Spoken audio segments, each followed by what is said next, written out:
Shiv classes में आपका स्वागत है। इस सीरीज में हम लोग भारत का आधुनिक इतिहास पढ़ रहे हैं, जिसमें सबसे पहले हम लोग ब्रिटिश साम्राज्य का विस्तार देखा, जिसमें बंगाल का अधिग्रहण देखा, फिर मैसूर का। इस वीडियो में हम लोग मराठा और पंजाब का अधिग्रहण पढ़ेंगे। तो चलिए शुरू करते हैं। तो मराठा महाराष्ट्र व आसपास के क्षेत्रों में सावंत, भोसले, देशमुख, देशपांडे आदि सरदार हुआ करते थे, जिसमें से भोसले सरदार काफी ताकतवर हुआ करते थे। इसी वंश के शिवाजी थे। इसके संस्थापक जो थे भोसले सरदार के, वो साहू जी थे। तो किस प्रकार व्यवस्था थी उसमें, स्ट्रक्चर क्या था? तो राजा को छत्रपति कहा जाता था, ठीक है। तो पहले छत्रपति कौन थे? साहू जी। उसके बाद शिवाजी हुए। शिवाजी के मरणोपरांत संभाजी बने, गद्दी संभाला।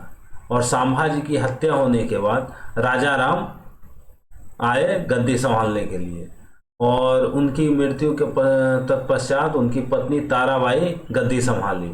लेकिन इसी बीच साहू जी को अंग्रेज रिहा कर देते हैं, तो वापस आते हैं और ताराबाई से अपनी गद्दी की मांग करते हैं। ये गद्दी जो है छत्रपति का, वो हमें चाहिए, हमारे पिताजी का था, उसके बाद हमारा होना चाहिए था। लेकिन ताराबाई नहीं देती है, तो दोनों के बीच संघर्ष होता है और अंततः साहू जी की विजय होती है और साहू जी गद्दी संभालते हैं। लेकिन साथ ही साथ वो छत्रपति का जो था पदवी, उसका अंत कर देते हैं।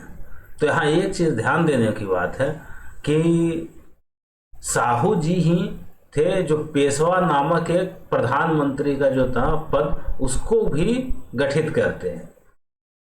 पेशवा क्या होता था? प्रधानमंत्री होता था। लेकिन वो शिवाजी के टाइम तक आते आते काफी ताकतवर हो जाया करता था। तो वो उसके बाद ज्यादातर जो पेशवा थे, वो राजा कौन बनेगा कौन नहीं बनेगा, ये सब बहुत बड़ा न्याय निर्णय करने वाले वो खुद थे। तो इस कारण से जब साहू जी बनते हैं, गद्दी संभालते हैं, तब छत्रपति का जो पोस्ट है उसको बंद कर देते हैं, अंत कर देते हैं उसका, और उसके जगह पर पेशवा का जो पोस्ट था वो आ जाता है। अब पेशवा ही जो थे करता धरता साहब, अतः पेशवा बालाजी विश्वनाथ पेशवा के पद को वंशानुगत कर देते हैं। पेशवा का जो पद है उसको भी वंशानुगत कर दिया जाता है बालाजी विश्वनाथ के द्वारा। और उनके बाद गद्दी संभालने वाले बाजीराव प्रथम मराठा साम्राज्य को काफी विस्तृत कर उन्हें विभिन्न छोटे छोटे सहायकों को शासन करने देते हैं, जैसे ग्वालियर में सिंधिया, नागपुर में भोसले, बड़ौदा में गायकवाड़, इंदौर में होलकर, तथा खुद पेशवा पुणे में बैठते हैं।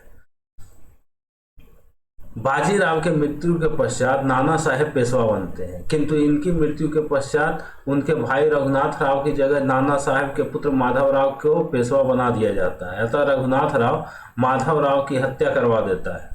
किंतु नाना फडणवीस मराठा संघ के प्रभावी नेता थे, के दबाव के कारण माधव राव के पुत्र नारायण राव को पेशवा बना दिया जाता है।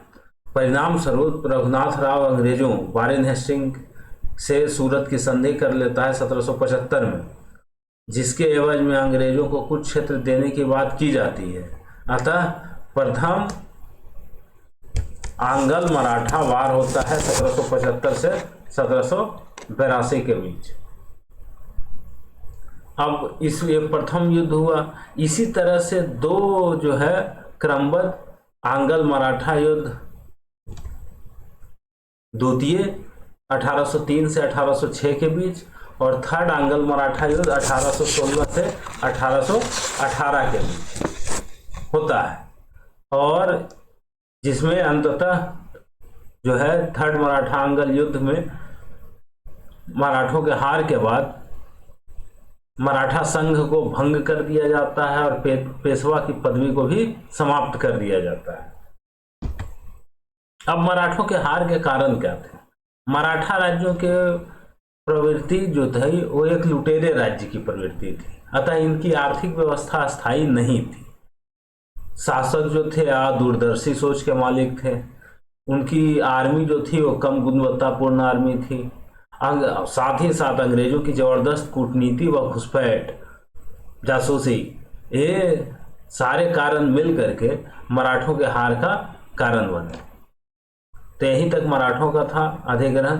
अब अगला हम लोग देखते हैं सिख या पंजाब का अधिग्रहण।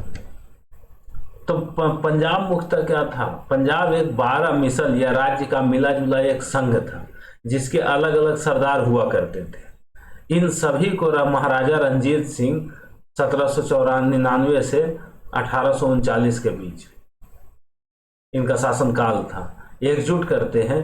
किंतु 1839 में उनकी मृत्यु के पश्चात पंजाब में आंतरिक कलह शुरू हो जाता है, जिसका फायदा उठाकर अंग्रेज 2 युद्धों में पंजाब को पूर्णतः अपने शासन में ले आते हैं, यानी विलय कर लेते हैं। पहला आंग्ल सिख युद्ध कब हुआ? 1844 से 1846, और दूसरा जो था 1848 से 1849 के बीच में।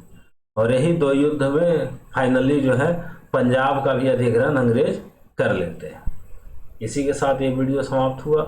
नेक्स्ट में हम लोग दूसरे अध्याय का अध्ययन करेंगे।